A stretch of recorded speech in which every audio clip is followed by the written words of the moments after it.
Reading with your kids. Hola, ni hao, konnichiwa, assalamu alaikum, shalom, mahaba, moni muli wanji, namaste, jambo, bienvenidos. Hi, my name is Jadley, and this is the Reading with Your Kids podcast. We are coming to you from the beautiful neighborhood of Reedville, in the southwest corner of Boston, Massachusetts. We are so grateful that you're part of our beautiful Reading with Your Kids family, joining us in our mission to help families grow closer through reading. Please be sure to subscribe to the show on the iHeartRadio app, on Amazon Music, Apple Podcasts, Spotify, Audible, wherever you find your podcasts. Our guest today is Morenike Oyenusi. She is returning to the podcast to celebrate her brand new book, Isaiah and the Orchestra of Sounds. Before we invite our guests into the studio, we would love to invite you to connect with us on social media. You can find us on Facebook, facebook.com/readingwithyourkids. We are on Instagram at Reading With Your Kids, and we are on Twitter at Jedley Magic. We have a great Pinterest page, Reading With Your Kids it's called. We would also love for you to visit our website, readingwithyourkids.com. Please sign up for our free newsletter. Authors, you can click the Authors Click Here button, learn all about our great promotional services. You can also learn how to be a guest on the show. Parents, you can click the Parents Click Here button and discover some of the great books that have been named Certified Great Reads. You can also connect with us, contact us by using the Contact button. So many ways to connect with us on social media and the web.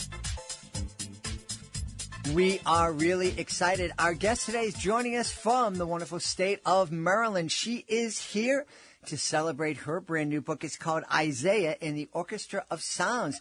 Please welcome back to the show, Morenike Oyenusi. Hey, how are you, my friend? I'm doing very well. I'm so glad and so excited to be back on your show today. We had a wonderful time speaking with you not too long ago about your first book, Chasing Butterflies. That was such a fun book. And I can't wait for you to tell us about Isaiah and the Orchestra of Sounds. Yeah, Isaiah and the Orchestra of Sounds is, I'm really, really pleased about this book. It's almost published, and it should be published very shortly. But it's about Isaiah, who's 14 years old. And suddenly one day he acquires an orchestra in his ears. And really, Isaiah and the Orchestra of Sounds is about his battle with tinnitus. He suddenly acquires tinnitus or tinnitus, however it's pronounced, and it's about his struggle with it. So tell us, tell the people listening, because I'm very familiar with tinnitus, but a lot of people may not be. Tell us about this. I don't know if it's a disorder or disease, but it can really change a person's life. Yes, it's really the perception of sounds. You can hear sounds in your brain or in your ears, and the sounds, they're not audible to anybody else. They're just audible to you, but you're not imagining the sound. The sounds are really there, going on in your brain, and you can perceive them in your ears or in your head, but nobody else can hear them. In some kinds of tinnitus, objectively, a doctor can examine you and hear those sounds as well. But in most cases, it's coming from within you. Mm-hmm. Now, we're not talking about somebody hearing voices. This is different. This is more of a, biological. It's a physical thing. Am I right about that? Yes, that's correct. It's usually accompanied by hearing loss. And the way I understand is that when you cannot hear properly, then your brain starts to manufacture these noises to make up for the lack of sounds. That's a very general summary of what it's supposed to be. And some people say it's due to some kind of neural damage, and so those sounds are generated within your brain, and then you can hear them. Interesting. I feel that I suffered from some tinnitus when I was younger, and I never sought medical help. I always attributed it to the fact that I was listening to really loud music. And, so I had the headphones on and it was blaring, and I was going to concerts every week and back then they didn't have, the kind of cutoffs, that they could crank up the sound as much as they wanted back a few decades ago. And, it was always worse after those concerts. But it sounds like there's a thought that maybe it's not just hearing loud sounds, that there might be some kind of brain injury involved. You hit the nail on the head when you talk about loud sounds, because that is a big a source of hearing damage, which can lead to tinnitus. Listening to music too loud, going to loud concerts, even loud restaurants. If you continuously listen to loud noise over a period of time, and then the noise is intense, then it can lead to hearing damage and lead to hearing loss. But there are other causes of tinnitus. You can get an infection. It can be an underlying health condition that leads to that. And even, of course, we've heard about the COVID vaccination, how some people, then had tinnitus after having received the vaccination, or even after having had COVID. Mm. So there are many different causes, and it's usually to do with an underlying health condition, but noise is a big source of hearing damage and hearing loss. And that's the primary reason that I've written this book, to address, to target teenagers and preteens who do listen to loud music, who do go to loud concerts, who do go to even games, football games, all the loud noise that can lead to hearing loss and hearing damage. Yeah. And I just want to tell young people, this is a real thing. Well, it certainly is a real thing. For probably a decade, I had that, and it was that constant ringing in my ears, and the only thing that stopped it was to turn on something, turn on the TV or turn on some music. But when I was in a room by myself and there was silence, a situation that people love, we love to go out in nature and to be quiet and just to be quiet. And I was never able to experience that for a long time, because it was always this constant ringing in my ears, to the point where very oftentimes it was painful. Mm-hmm.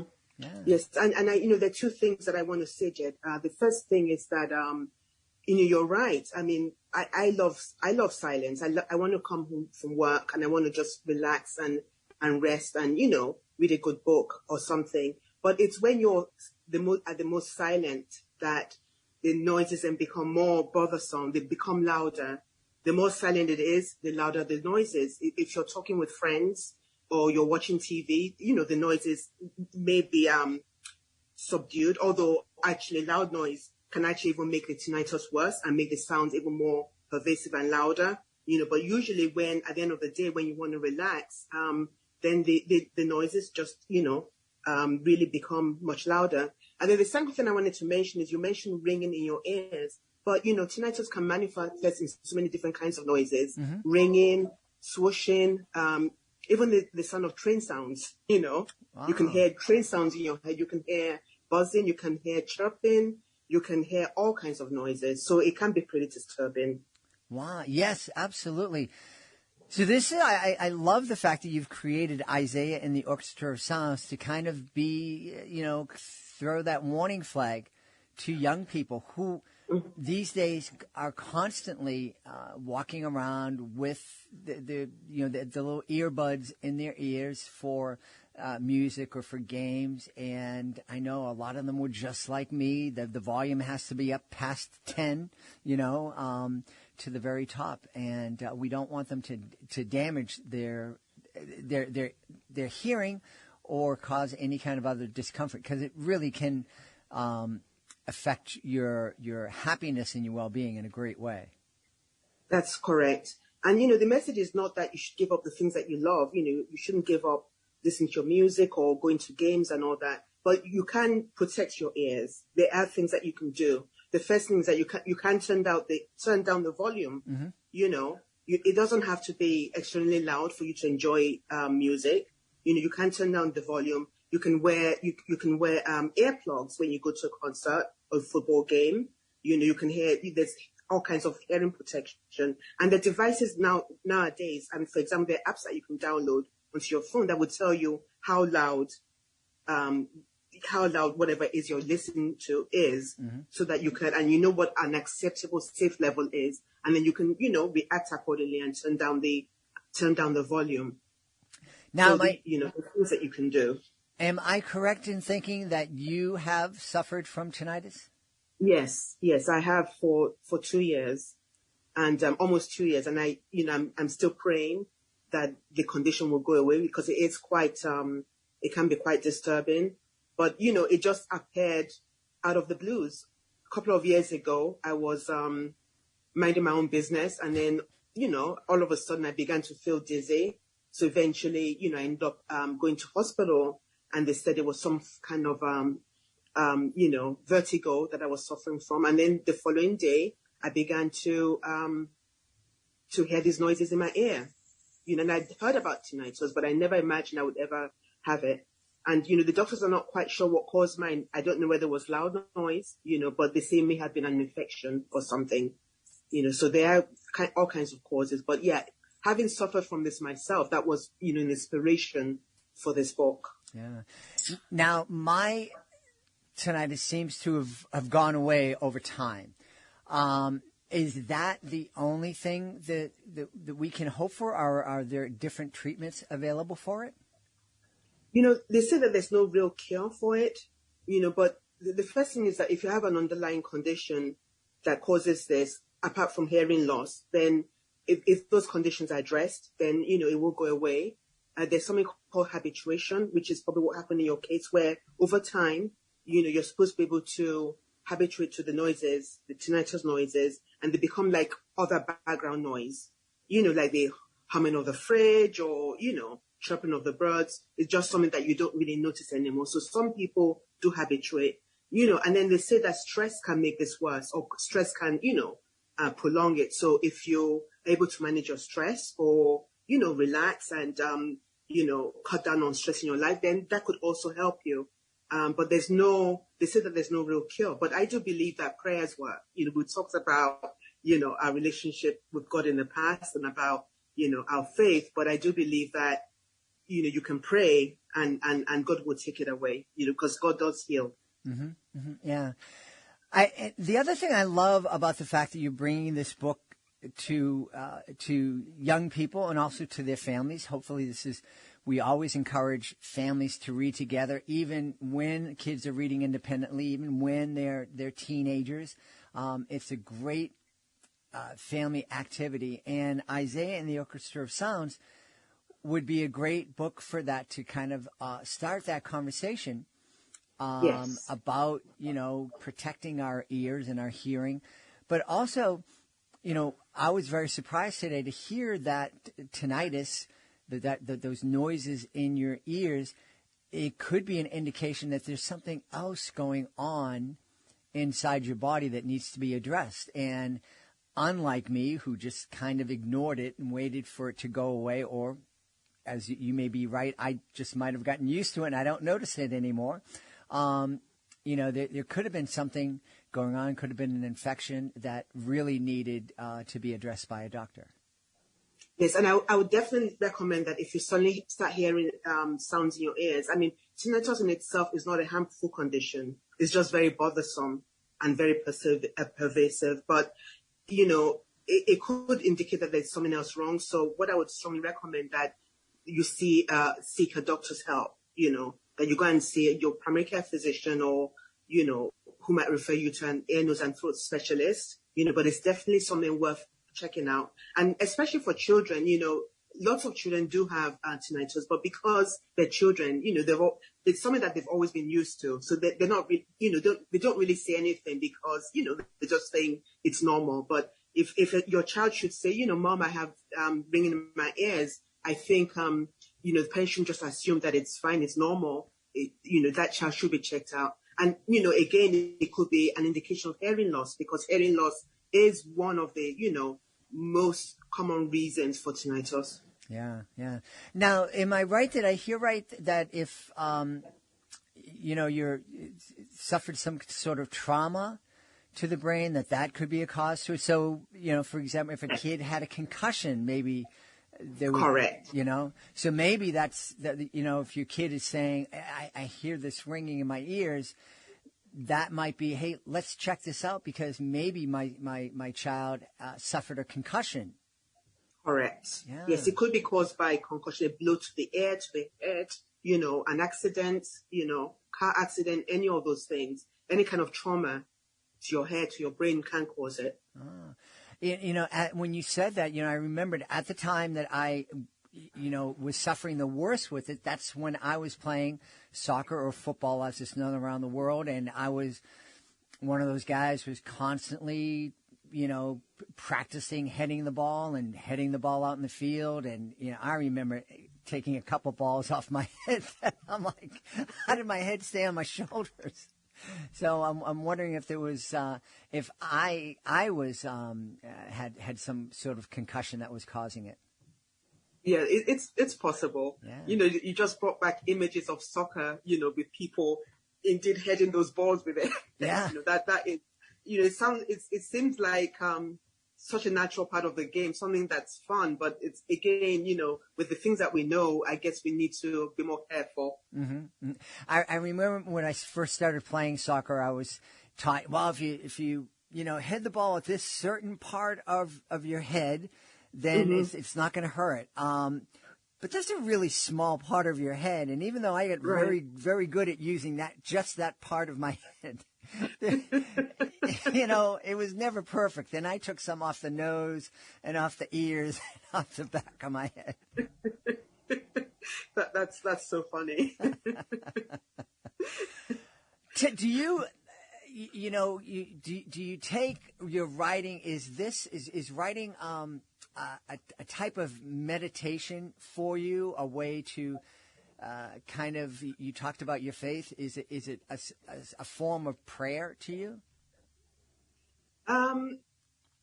In some senses, maybe, but writing is just primarily my passion. I just have stories that I want to get out to the world. And, I God gives me inspiration for different stories, I have another 4 or so books that I'm writing, but, one of them is, an inspirational book for women, and so when I do write about, my faith, which, and I write about my faith, I'm a minister at church, and from time to time I do give sermons, and writing is when you write about what God is doing in your life, when you write about your faith, it is inspirational. It is a form, it can be a form of meditation, as you mentioned. Yeah. What's the reaction been to your writing? You mentioned that you're a minister, so I'm sure the folks in your church family are familiar with your writing and maybe read Chasing Butterflies, and they know that you're writing some inspirational books and sermons. Do you get feedback from those folks about your writing? Fun enough, Chasing Butterflies in the Sunlight, I think my church family, they're probably the ones who have bought the book the least,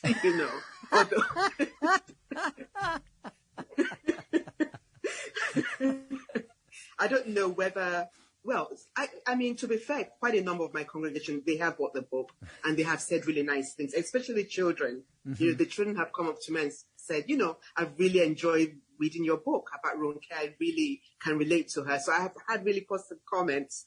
But the adults, maybe there's no real reading culture, but Well, everybody is busy. We have a lot going on in our lives. Everybody's busy, right. But my senior pastor read the book. He read Chasing Butterflies in the Sunlight, and he read it overnight. And he sent me a message. He was so excited. He said, I just really love this book. In fact, as he was reading the book, he was texting me saying, wow, because he brought back memories to him growing up in Nigeria.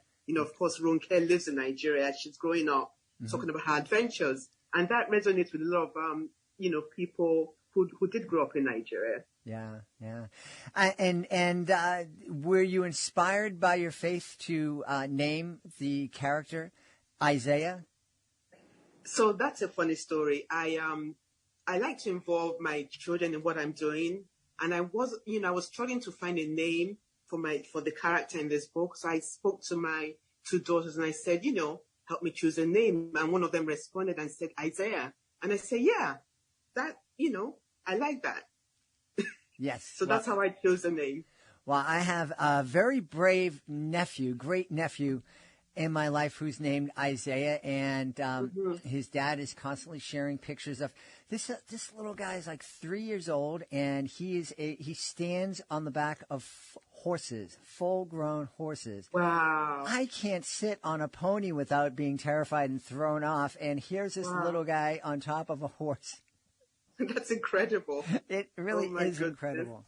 It really is. Well, Morenike, I know people would want to know where they can go to find out more about Isaiah and the Orchestra of Sounds and find out more about you. So they can go to my website, paradiserestoredpublishing.com. And I'll say that again, www.paradiserestoredpublishing.com. That's my website. And it will be available on Amazon.com as well. Awesome. We've had a wonderful time speaking about Isaiah in the Orchestra of Sounds and also about a condition known as tinnitus. And with our guest, Morenike Oyenusi. My friend, thank you so much for being with us. Thank you for inviting me, Jed. Please be sure to join us for the next episode of the Reading with Your Kids podcast. We have two fantastic guests. Our friend C.B. Lee is returning to the show to celebrate her brand new YA historical fiction novel. It's called A Clash of Steel, Sidekick Squad. We're also going to be welcoming Oliver Chin to the show. He is the founder and CEO of Medium Publishing. He has a whole lot of really fantastic projects going on that he's going to tell us all about. Hey, if you're the author of a fantastic children's book, we would love to have you as a guest on the podcast.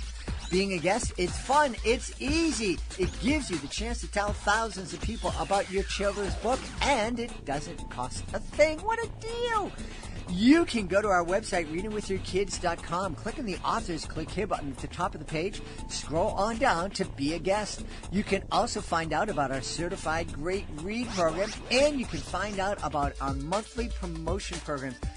This monthly promotion program, we're really, really excited about it. It is sold out. We started in November. It's sold out in November in a week. It's sold out for December in a week, and we think it just gives authors so much value. We will promote your book through commercials here on the podcast, through messages to our 55,000 plus social media followers, and give your book visibility on our nationwide network of digital pedestrian billboards. And we just grew that network by 2 additional cities. Our billboards are now in the beautiful cities of Boston, Atlanta, Sacramento, Los Angeles, Albany, New York, and right outside of Toledo, Ohio. Learn all about those services and more by going to our website, readingwithyourkids.com. Click on the Authors Click Here button at the top of the page and scroll on down. I want to thank the folks who made today's show so wonderful. Of course, I want to start by thanking our guest, Morenike Oyenusi.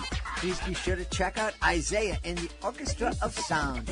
Also want to thank my team, Alejandra Doherty, Fatima Khan, Rory Grady, Michael Murphy. I want to thank my beautiful wife for all the support she gives me. Most of all, we all want to thank you. Thank you so much for taking the time to join us today. And as always, thank you so very much for taking the time to make the world a better place by reading with your kids. I'll be looking for you in the next edition of the Reading with Your Kids podcast.